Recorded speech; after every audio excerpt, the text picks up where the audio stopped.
오늘은 부활절입니다. 우리가 한 주 동안 우리를 위해서 고난을 당하신 예수님의 그 사역들을 우리가 묵상하였고, 우리에게 남겨진 그 고난을 채워야 되는 삶을 나누었습니다. 그리고 오늘은 그 십자가를 짊어지심으로 죄의 대속제물이 되신 예수께서 부활하심으로 죄의 권세를 깨뜨리셨던 영원한 삶을 주셨던 그날을 기억하는 날입니다. 기독교 신앙에서 부활은 가장 중요한 기초라고 할 수 있습니다. 사도 바울은 이 부활을 모르고 우리가 부활을 부정하며 부활이 없는 신앙생활이라는 것은 어쩌면 가장 비참하고 가장 초라한 삶에 불과하다라고 말씀했습니다. 고린도전서 15장 17절 보시면 그리스도께서 다시 살아나신 일이 없으면 너희의 믿음도 헛되다고 말씀하고 있고, 고린도전서 15장 19절 보시면 다만 우리의 삶이 이 세상의 3분이면 모든 사람 가운데 우리가 더욱 불쌍한 자다라고 말씀을 하고 있습니다. 그럴 것 같아요. 이 세상의 삶이 전부인데 영원히 있다는 생각에 세상 사람들이 하고 싶은 대로 우리는 하고 싶은 것이 있어도 그렇게 살지 않는다면 불쌍하게 느껴질 수 있겠죠. 사실 이 부활이라고 하는 건 사람들에게 설명할 수 있는 길이 없습니다. 죽은 자가 살아난다는 것은 사람들의 보편적인 상식이나 이성이나 과학적인 증거로는 설명할 수 없는 일이에요. 그렇기 때문에 오늘날 많은 사람들에게 이 부활이라고 하는 것은 그저 미신이나 신화에 불과하거나, 혹은 우리처럼 예수를 믿는다고 말하는 이들이 가지고 있는 집단적인 신념 내지는 최면적인 신념에 불과하게 여기고 있습니다. 그러나 사도 바울은 성도의 삶이야말로 이 부활에 기초하고 있고, 성도들이 이 부활을 믿기 때문에 아름다운 신앙과 아름다운 삶을 살 수 있다는 것을 우리들에게 분명히 말씀하고 있어요.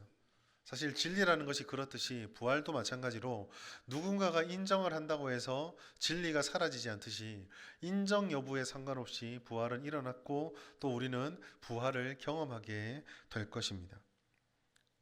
이미 우리가 살아가는 이 시대는 이미 일어난 부활과 앞으로 이 세상의 마지막이 되던 우리 개인의 마지막이 되던 경험하게 될 부활 사이에서 살아가는 시간입니다.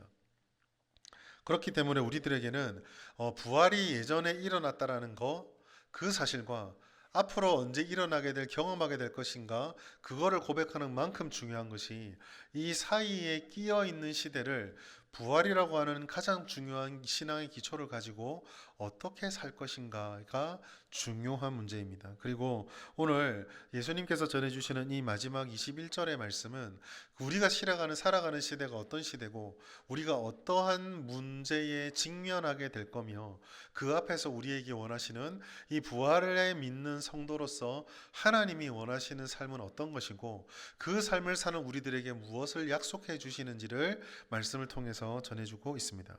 먼저 예수님께서는 오늘 말씀 5절부터 시작을 하셔서 이 시대가 어떠한 시대인가를 말씀해줘요. 이 시대는 미혹과 혼란과 고난의 시대다라고 말씀하고 있습니다. 오늘 말씀의 첫 시작, 본문이 시작되는 5절부터는요, 예루살렘 성전이 어떠한가를 묻는 사람들의 질문, 그리고 그 질문에 대한 예수님의 대답으로 시작되어집니다. 이스라엘이, 특히 예루살렘의 성전은요, 세 번에 걸쳐서 만들어집니다.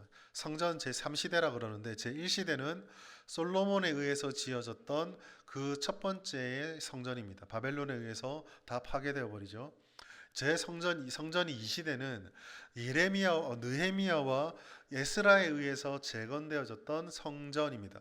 이것 역시 그리스와 로마 시대를 지나오면서 거의 기능을 못하게 됩니다. 그리고 마지막으로 지어진 것이 헤롯 대왕이, 로마의 지배를 받고 있을 때 헤롯 대왕이 유대인들의 환심을 사고 유대인들을 결집시키기 위해서 지어준 제3성전, 헤롯 성전입니다. 예수님께서 보시는 그 성전은 그 성전인데요, 이 성전이 언제, 예수님 볼 때는 어떤 상태였냐면, 이 3시대 성전이요, BC 기원전 20년부터 예수님이 돌아가시고 난 뒤 30년 뒤인 AD 63년 정도까지 지어져요. 그러니까 지금 예수님이 보고 있을 때 이 성전은 완공된 상태가 아니라 아직 지어지고 있는 상태인 거예요. 그런데 이 성전이 얼마나 크고 또 이 성전에 사람들이 했던 헌물들이나 꾸며짐이 얼마나 아름다웠으면 완공되지도 않은 건물을 바라보면서 자부심이 있는 거예요. 이 성전이 얼마나 좋습니까? 그 속에서 아마 먼저 완공된 부분은 아마 활용도 하고 있었던 것 같아요. 그러니까 헌물도 들어가고 사람들이 볼 수 있었겠죠. 그런데 예수님께서는 그 성전이 무너질 것이다라고 이야기를 합니다. 그냥 우리가 성전이 지어졌는데 무너진다는 건 기분 나쁘다가 아닌데, 우리식으로 표현하면 이런 거예요. 여러분들이 주택 청약이 당첨이 돼서 내 집 앞에 지금 막 아파트가 올라가요. 막 올라가는 거 보면서 얼마나 가슴이 뛰겠습니까? 저거 완성만 되면 내가 들어간다. 내 옆에 지나가는 사람이 무너져 버려라. 그러고 지나가는 거예요. 그 기분이 어떻겠어요? 너무 충격적인 거죠.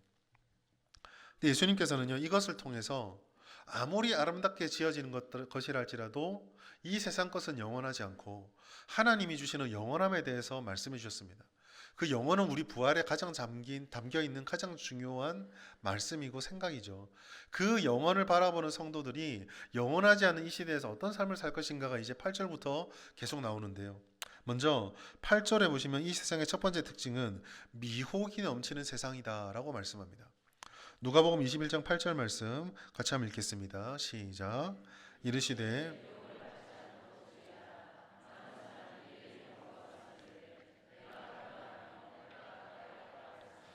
그들을 따르지 말라. 아멘. 미혹의 시대가 오니 따르지 말아야 한다라고 말씀합니다. 여러분, 미혹은 뭐 단어에 굳이 미세하게 따지면 조금 차이가 있겠으나 유혹과 미혹은 좀 비슷하게 우리가 받아들이는데요. 여기서 미혹이라고 하는 것은요, 우리의 식욕이나 탐욕처럼 우리의 욕구를 충족시키는 것에 우리가 마음이 빼앗긴 나머지 거기에 넘어지는 걸 말하는 게 아니에요. 8절에서 특별히 언급하는 것은 많은 사람이 내 이름으로 온다. 즉 영적인 유혹입니다. 예수님의 자리, 하나님의 자리, 진리의 자리에 마땅히 있어야 될 것에 이게 내려가 버리고 예수님이 그 자리에서 쫓겨나고 하나님이 그 자리에 있는 것이 아니라 온갖 잘못된 것들이 마치 예수처럼, 마치 하나님처럼, 마치 진리처럼 그 자리를 차지하고 있어서 영적인 존재인 사람의 마음을 흔들어 버리는 거예요. 이것이 미혹입니다. 그 자리에는요, 수많은 것이 들어갈 수 있어요. 우리가 말하는 되게 현실적인 이성적인 가치관이나 경험주의 세계관이나 세속적인 가치관들도 될 수 있고, 심지어는요, 우리들 기독교적인 것이다라고 생각할 수 있을지 모르지만 하나님의 진리의 말씀에 지지를 받지 못하는 자기만의 신앙적인 해석도 우리를 미혹하는 것이 될 수 있습니다. 이러한 것들이 예수님이나 하나님에게 돌아갈 관심과 영광을 빼앗아 버리게 되면 그 사람들의 영혼이 미혹을 받게 되는 거죠. 이것은 굉장히 무서운 거예요. 차를 예로 들어보겠습니다. 아무리 좋은 차라도 운전에 능숙하고 도덕적으로 성격적으로 안정감을 가지고 있는 사람이 운전을 하면 그 차는 유용하죠. 그러나 만약에 그 차를 아무리 좋은 차라도 운전을 할 수 없는 사람이거나 혹은 지금 분노에 가득 차서 누구 하나라도 내가 들이받아 버리고 나도 죽겠다는 사람이 그 차에 앉는 순간 그 차는 흉기가 되어 버립니다. 우리는 영적인 존재고요. 그렇기 때문에 우리의 영혼의 운전자가 누가 되느냐에 따라서 혹 미혹된 대상에게 우리의 영혼의 운전을 맡겨버리면 우리도 그 잘못된 운전자의 영향을 받아서 심각한 타격을 받게 되는 거죠. 우리가 사는 시대는 이처럼 우리의 영혼, 조금 비유적으로 설명하자면 우리의 영혼을 마음껏 드라이브하고 싶은 운전자들에 의해서 강탈이 일어나고 있는 시대를 우리는 살아가고 있습니다. 이것을 미혹이라고 말씀했어요. 두 번째는요, 혼란입니다. 누가복음 21장 9절부터 11절까지 말씀 보시면은요, 흔히 우리가 얘기하는 이 세상에 벌어지는 수많은 혼란들이 등장합니다. 9절에 보면은요, 난리와 소요, 소란스럽고 무엇인가 안정되지 못하는 그런 일들이 계속 벌어지는 것, 사건 사고들이죠. 10절에 보면은요, 민족과 민족, 나라와 나라의 대립과 충돌, 우리가 흔히 생각하는 전쟁입니다. 그리고 11절에 보시면은요, 자연재해들, 지진과 기근, 전염병, 하늘로부터 나타나는 징조들, 이 자연재해와 우주의 혼돈들이 막 일어나는 이런 일들이 기록되어져 있습니다. 사실 우리들이요, 이 말세를 얘기할 때 이 11절이 참 우리의 삶에서 많이 거론되어집니다. 뭐 어느 나라에서 지진이 났다 그러면 그 우상 숭배하다니까 그래 됐다, 이 심판이다, 말세가 왔다, 뭐 이렇게 얘기를 하는데요. 여러분, 저는 우리 성도님들께 제발 부탁을 드리는데 오늘 아침인가 어제도 일본 쪽에 지진 났거든요. 제발 그 지진 보시고 일본이 우상숭배에서 벌 받는 거라고 하지 좀 마십시오. 우상숭배로 따지면 우리도 만만치 않거든요. 우리는 뭐 되게 신앙이 좋아가지고 지진이 안 일어나는 거 아닙니다. 그거는 별로 바람직하지 않아요. 여러분, 그리고 또 한번 생각해 보십시오. 예수님이 오시고 나서 이 말씀이라서 2000년 동안 그런 재난들이 일어날 때만 우리가 이런 얘기를 하는데요. 단순하게 생각해 보겠습니다. 2000년 동안 일어난 재난과 아담 이후에 예수 오기까지 일어난 재난 중 어떤 게 더 많을까요? 그 단순한 계산으로 해도 상식적으로 봐도 앞에가 만만치 어느 게 많다까지 말 안 해도 만만치 않다는 건 느껴지겠죠. 그럼 그 앞에 있는 재난은 뭡니까? 그 뒤에 있는 재난만 왜 말세의 징조가 될까요? 제가 말씀드리고 싶은 것은요. 그런 재난과 혼란들이 하나님께서 이 말씀을 주심으로 우리에게 의미가 있는 것은요. 이 세상에 일어나는 일들, 자연재해라든지 사람들의 이기적인 충돌과 욕망의 충돌들, 벌어지는 사건과 사고들을 바라보는 시각이 예수님이 오시고 나서 이 부활의 신앙을 가지고 되면 달라진다라는 거예요. 하나님과 단절된 관계는 사람만이 아니라 이 모든 세상이 다 겪는 겁니다. 그래서 사도 바울은 구원에 대해서 설명하는 로마서에서 이렇게 말했죠. 로마서 8장 22절, 피조물이 다 이제까지 함께 탄식하며 함께 고통을 겪고 있다라고 말했습니다. 오늘날 우리가 살아가는 이 시대는 혼란의 시대예요. 전쟁의 시대입니다.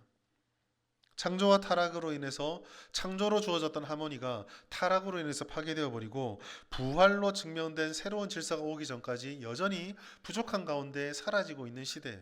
우리는 그것을 바라보면서 그냥 자연재해로 받아들이지 않고 혹은 미신에 빠져 있는 사람처럼 두려운 신의 장난으로도 보지 않아도 되는 그러한 해석을 얻게 되었지만 그럼에도 불구하고 이 시대는 여전히 그러한 혼란과 어려움들을 겪는 시대라는 거 우리는 알아야 합니다. 그리고 세 번째로요, 고난입니다. 여기서 이 고난은요, 미혹과 이러한 혼란의 시대 속에서 하나님이 기뻐하는 생각, 진리에 바로 서 있는 생각을 지키고 믿음을 지키는 삶을 살려고 할 때 우리에게 찾아오는 고통들이에요. 누가복음 21장 12절 보시면 이 모든 일 전에 내 이름으로 말미암아 너희에게 손을 대어 박해하며 회당과 옥에 넘겨주며 임금들과 집권자들 앞에 끌어간다라고 말하고 있습니다. 예수를 믿기 때문에 예수를 믿는 자로서 살아가기 때문에 그러지 않으면 겪지 않아도 되는 일을 겪게 되는 것. 그것이 고난입니다. 이것은요, 단지 물리적이고 육체적인 것만이 그 핍박과 고난을 말하는 건 아니에요. 사실 이 지금 현실 세계 속에서 그런 물리적이고 육체적인 핍박도 여전히 존재를 하지만 오히려 이런 물리적이고 육체적인 핍박을 겪지 않으면 괜찮다고 생각하는 방심한 영혼들 뒤에서 우리의 영혼을 유린하고 우리의 신앙의 마음들과 우리가 지켜야 될 정신적 정서적 가치관들을 흔들어 버리는 일들은 훨씬 더 많이 벌어지고 있습니다. 진리를 따른다라는 고백이 별로 환영받지 못하고 세상에서 말하는 이성, 인권, 과학과 같은 것들과 상반되어지고 설명의 시간이 필요한 것들이 충돌되어질 때에 언제나 반발과 충격과 고통과 대립들이 일어나는 일들을 우리는 겪어요. 때로는 심각한 박해로, 때로는 우리를 무시하고 조롱당하는 일들 통해서 소외됨으로, 때로는 근심과 두려움을 주는 것 등의 수많은 방식으로 우리들에게 찾아옵니다. 얼마나 이게 극심하면은 예수께서는 이렇게 말했어요. 누가복음 22장 31절 같이 읽습니다. 시작.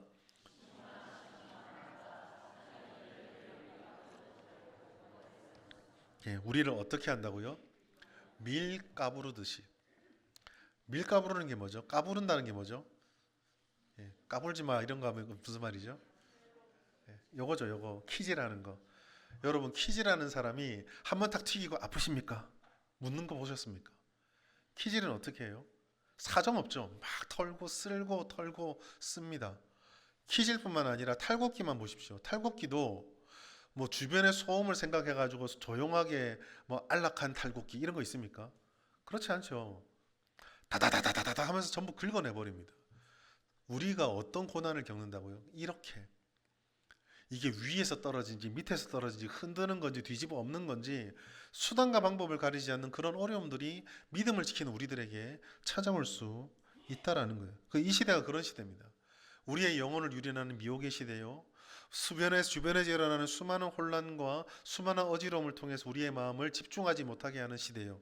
그리고 그 속에서 믿음을 지키려고 하면 그 믿음을 버리게 하려는 수많은 시도들로 인해서 고통과 어려움을 겪는 시대를 우리는 살아간다는 겁니다. 그러면 그러한 시대에서 부활의 믿음을 지키는 우리들에게 하나님께서 요구하는 것은 어떠한 삶인가? 바로 증인의 삶을 하나님께서 원하시고 있습니다. 누가복음 21장 13절 말씀 우리 같이 한번 읽겠습니다. 시작. 이 일이 도리어 너희에게 증거가 되리라. 사실요, 이 구절이 이렇게 되어 있어서 우리가 이런 일들이 생각할 때마다 뭐 미혹이 온다, 혼란이 온다, 뭐 박해가 온다 이러면은 말세의 증거다 이렇게 단정을 지어버려요. 근데 사실 저 구절이요, 번역이 조금 미진합니다. 무슨 증거냐, 어떤 증거냐, 그런 거를 말세의 증거고 주님 다시 오실 증거라 그러면은 2000년 동안 너무 심하시잖아요. 계속 일들이 터지고 있는데 저 구절을요, 그 헬라어하고 많은 영어 성경들을 보시면은요, 그 의미가 좀 도드라지는데요, 이렇게 번역이 되어 있습니다. 예, 제가 읽을 수 있지만 안 읽겠습니다. 그 뭐라고 되어 있냐면요, 이것은 여러분이 증거할 수 있는 기회, 이것은 여러분이 증인이 될 기회입니다라고 되어 있어요. This will be your opportunity to bear witness. 안 놀라시네? 예. 이게 무슨 말입니까? 이런 일들의 시대를 살아가는데 바로 이것이 너희들에게 하나의 기회를 준다라는 거예요. 어떤 기회를요? 부활을 믿노라라고 말하는 사람이 머리로만 믿는 신앙이 아니라 삶을 통해서 이거 좀 다르네 라고 증인이 될 기회가 된다라는 겁니다. 이게 부활 신앙의 핵심이고, 사실 부활 신앙뿐만이 아니라 우리가 예수를 믿는다고 말할 때 신앙생활의 가장 중요한 본질입니다. 부활 신앙은요, 단지 부활했다라는 것을 믿습니다라는 것으로 충분한 게 아니에요. 다시 말씀드리지만 우리가 믿습니다라고 한다 해서 부활이 사실이 되고 못 믿겠는데요 하면 부활이 거짓말이 되는 것이 아닙니다. 진리는요, 우리의 인정 여부, 내가 어떻게 그걸 수용하는 여부에 달려 있는 것이 아니에요. 그건 그대로 있을 뿐입니다. 그럼 중요한 것은 뭡니까? 고백만이 중요한 것이 아니라 우리가 그렇게 고백했다고 한다면 우리의 삶이 그 고백을 실현시켜주는 증거가 되어 주어야 한다라는 거예요. 미혹과 혼란과 고난이 쉽지 않죠. 쉽지 않은데 그것이 닥쳐올 때에 오늘밖에 없고 우리에게 주어진 이 삶만이 전부라고 말하는 사람이 그런 미혹의 순간, 고난의 순간, 혼란의 순간을 헤쳐나가기 위해서 자기 것을 움켜쥐고 자기의 울타리를 치고 내 지금의 만족만을 추구하는 사람들 사이에서 영원이라는 것을 내가 인정하고 믿는다고 한다면 다르게 반응해야 된다는 거예요. 삶으로 보여줘야 한다는 거죠. 미혹에 대해서 예수님의 진리를 분별하여서 모든 사람들이 가는 자기를 만족시키는 길이 아니라 하나님의 중심을 잃지 않는 길을 선택하는 것. 혼돈과 혼란과 갈등과 분열 때문에 거기서 지지 않기 위해서 적자생존의 진리를 지켜가며 질서를 지켜가며 자신의 삶을 영위하고 지키기 위해 타자의 삶과 윤리를 뭉개버리는 이 경쟁 사회 속에서 다른 이들을 배려하고 다른 이들에게 내 시간을 내어주고 다른 이들에게 내 마음 한 켠을 내어주고 다른 이들에게 내 삶의 한 켠을 내어주면서 당신 도대체 바보처럼 왜 그럽니까? 라고 말할 때 이 땅의 삶이 전부가 아니거든 이라고 말해줄 수 있는 그 삶이 있어야 부활신앙이다라는 거예요. 고난과 역경이 찾아올 때마다 그 고난은 잘못된 거야, 아픈 거야, 아픈 거는 틀린 거야 라고 말하고 도망쳐버리며 오늘의 즐거움과 쾌락만 쫓아가는 사람들 사이에서 잠깐의 고난이 있을지 모르나 영원히 내게 있음을 믿으면서 하나님을 잘 지켜가고 믿어가는 길을 선택하는 것, 이거를 보여주는 게 부활신앙이라는 겁니다. 어제 새벽에 우리가 말씀드렸던 말대로 표현하자면 예수께서 남겨주신 남은 고난을 기꺼이 나에게 채우는 것이 부활신앙의 핵심이라는 거죠. 오늘 우리는 이 말씀 속에서 우리 자신과 이 한국교회를 좀 돌아볼 필요가 있습니다.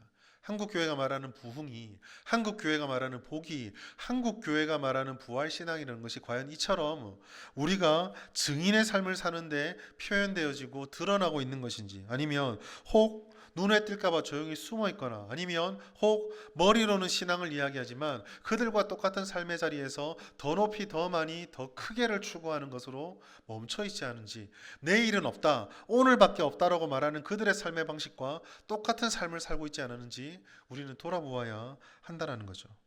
물론 여러분, 이러한 삶이 말로는 쉽지만은 우리의 삶으로 드러내려면 쉬운 일은 절대로 아닙니다. 다수가 되더라도 주님을 따라가는 건 힘들 거예요. 그러나 하나님을 따라가는 이들보다 하나님을 부정하는 이들이 많은 세상 속에서 많은 사람들이 오른쪽으로 모두가 달려갈 때 영원을 바라본다고, 주님의 부활을 바라본다고 나 홀로 왼쪽으로 달려가면 고독합니다. 쓸쓸하고요. 때로는 두렵습니다. 혼자 뒤처지게 될까 봐. 그러나 그런 우리들에게 하나님께서는 말씀해 주셨어요. 너희가 혼자가 아니다라고요. 여러분, 우리는 예수님의 사랑을 기억해야 돼요. 십자가에 달리신 예수님이 우리를 얼마나 사랑하신지를 다시 한번 묵상해 보십시오. 저라고 그러면, 만약에 저와 같은 부족한 사람이라면 십자가에 어쩌어쩌 끌려가서 달렸다가도 밑에서 내가 어제 치료해 준 사람이 내려와 보라고 침 뱉고 돌 던지고, 내가 어제 밥 먹여줬고 오병이어 뜯어서 먹여줬던 사람이 저게 무슨 예수냐고 나쁜 놈이라고 막 욕을 하면요, 내려올 것 같아요. 에이씨, 들어오서 못하겠네 하고. 계획 철회, 너희는 안 되겠다, 한 1000년 뒤에 내가 다시 올게, 그러고 올라가 버리실 것 같아요. 근데 예수님 어떻게 하셨죠? 그 조롱을 다 감당하시면서 끝까지 그들을 사랑하셨어요. 뭐라고 말씀하시면서? 저들이 하는 짓을 저들이 모릅니다. 실패한 베드로를 생각해 보십시오. 사랑합니다, 나는 배신하지 않습니다, 큰 소리 빵빵 치다가 예수님 눈앞에서 3번 요만한 여자 종한테 한마디도 못하고 지고 3번 부인하고 떠나갔던 베드로예요. 그 베드로에게 찾아와서 예수님의 대답이 네 처음 잘난 척할 때부터 알아봤다가 아니라 너는 나를 사랑하느냐, 그 속에 잠들어 있던 사랑을 다시 불러 일으켜줬던 예수님이거든요. 예수님께서는요, 절대로 혼자 내버려 두지 않으셔요. 오늘도 말씀 마찬가지입니다. 누가복음 21장 15절 말씀 같이 읽습니다. 시작. 내가 너희의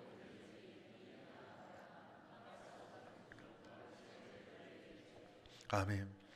우리를 핍박하고 잡아가는 이들 앞에서 변명할 말들, 증언한 말들을 채워줄 테니 채워준다라고 말씀하고 있어요.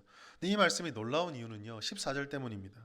14절 보시면 너희는 변명할 것을 미리 궁리하지 않도록 명심하라. 이거요, 우리가 재판할 때 생각하면 이런 겁니다. 저렇게 법정 싸움이 다 붙었어요. 그럼 상대방이 서로가 말이 옳다는 것을 막 증명하잖아요. 그런데 하나님께서 말씀하시는 거예요. 너는 아무 준비도 하지 마라. 변호도 하지 말고, 변호 준비도 하지 말고 그냥 당일 되면 가라. 그렇게 보이거든요. 그게 맞을까요? 여러분, 그렇지 않아요. 여러분, 여기서 너희는 변명할 것을 미리 궁리하지 않도록 명심하라 라고 하는 말씀의 진짜 의도는요, 우리가 궁리하고 준비하는 것이 하나님이 준비하시고 채워주시는 지혜보다 못하다라는 겁니다. 우리는 하나님을 알아야 돼요. 성경을 읽어야죠. 예배를 드리고 우리의 삶을 통해서 주님을 알아가야 됩니다.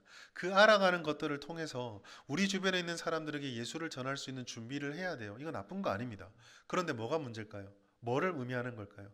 그렇게 준비한다 할지라도 하나님께서 우리에게 주시는 그 지혜와 은혜보다 더 잘 준비하고 더 풍성하게 준비하고 더 제대로 알 수 있을까요? 그렇지 않죠. 그 말을 역으로 뒤집으면요, 우리의 노력했던 것과는 비교할 수 없이 하나님께서 너희 혼자 노력하도록, 너희 혼자 애쓰도록 내버려 둔다 안 둔다? 안 두신다는 얘기예요. 그게 15절입니다. 내가 너희 입에 지혜를 주시리라. 내가 너희 입에게 완벽한 답을 주겠다. 이게요, 답에만 말한 게 아닙니다. 우리의 인생의 모든 삶의 은혜에도 그대로 적용이 되어지는 거예요. 경쟁사회 속에서, 혼란 속에서, 우리를 유혹하고 미혹하는 것들 사이에서, 고난 속에서 믿음을 지키려고 할 때 어찌할 바를 몰라 고작 내가 아는 경험, 내가 애쓰는 걸로 아둥바둥거리면서 숨이 헐떡헐떡헐떡 여기까지 차오를 때 하나님께서 15절 말씀대로라면 능히 대항하고 능히 변박하고 능히 견뎌낼 수 있는 지혜와 은혜와 능력을 내가 주겠다 라고 우리들에게 말씀해 주시는 겁니다. 이것이 부활신앙이 가지는 정체예요. 내가 어떠한 일이 있다 할지라도 나는 혼자가 아니다. 부활하신 하나님께서, 예수님께서 성령을 내게 보내주셨고 내 안에 그 성령을 의지하고 기도할 때마다 주님이 나의 힘을 북돋아 주시고 이 모든 일들을 이겨낼 수 있도록, 돌파구가 보이지 않고 막막한 장애물만 같을 때 그걸 내가 도대체 어떻게 이겨낼 수 있을까 고민이 될 때에 너는 혼자가 아니야 라고 말해주며 같이 걸어가 준다라는 거죠. 우리 보고 증인이 되라 말하잖아요. 여러분 오해하지 말아야 될 게 있습니다. 증인이 되라라고 말씀하신 하나님의 명령은요, 우리를 등 떠미는 게 아니에요. 주님의 모든 명령은요, 하나님이 앞서가시면서 손을 뒤로 뻗어서 우리를 잡고 가시는 겁니다. 우리는 착각을 해요. 뭐 해라 그러면 또 등 떠민다 생각하거든요. 그렇지 않습니다. 구원만 해도 어때요? 구원의 길을 우리가 만들었나요? 믿음을 우리가 만들었나요? 예수께서 먼저 오셔서 앞서 가시고 그리고 우리를 향해서 오라 그러시거든요. 우리는 절대 혼자가 아니에요. 누가복음 21장 17절 18절 말씀 같이 한번 읽습니다. 또 너희가 내 이름으로 말미암아 모든 사람의 미움을 받을 것이나 너희 머리털 하나도 상하지 아니하리라. 여러분 우리를 혼자 버려두지 않으세요.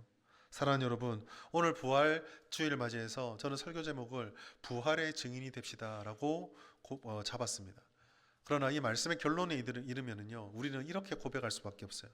부활의 증인이 되는 것이 아니라 부활의 증인이 되도록 주님께서 우리를 끝까지 지켜가신다라는 거예요. 남들이 미워해도 이해받지 못해도 남들과 다른 길을 걸어서 고독해 느껴질 때도 우리는 걱정할 필요가 없습니다. 우리의 머리털은 하나도 상하지 않게 될 거예요. 주님의 손잡고 걸어가십시오. 우리가 어떤 고민이 있든 어떤 아픔이 있든 어떤 의심이 있든 어떤 막막함이 있든 주님이 우리와 함께 하십니다. 미혹당하지 않게 될 거예요. 혼란도 이길 수 있습니다.